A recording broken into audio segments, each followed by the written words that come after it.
Right, another thing that's handy to know about in terms of selecting specific areas of your image and making changes only to specified places is using a mask. So we do that using the layer adjustments.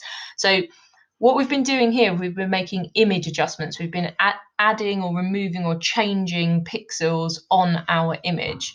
What we're doing here is we're adding a mask over the top of the layer, which is a layer adjustment, which allows it to be a non-permanent adjustment. Hopefully this will make sense once we get into it. But basically, what we would be interested in doing, for example, is adding a layer mask to one of our layers.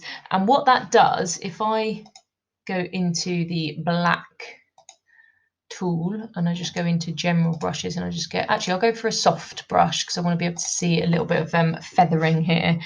What happens is any area which I colour black, so as I'm making these changes, what it's doing is basically erasing, but not permanently, just for the sake of viewing purposes, it's erasing what's on this layer and it's allowing me to see what's in the layers underneath.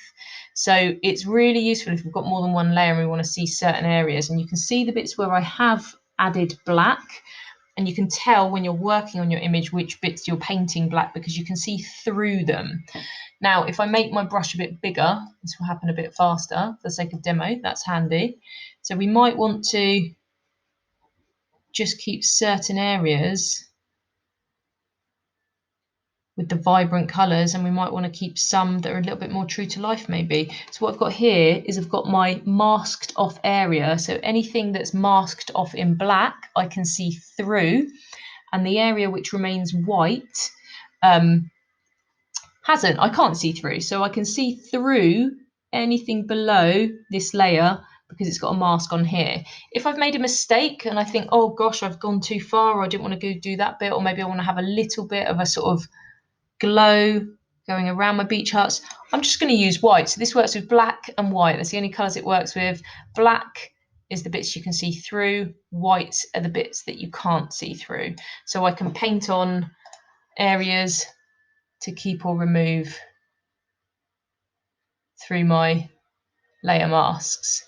Hopefully that makes sense. Please have a go, test it out. It's a really handy tool to know about.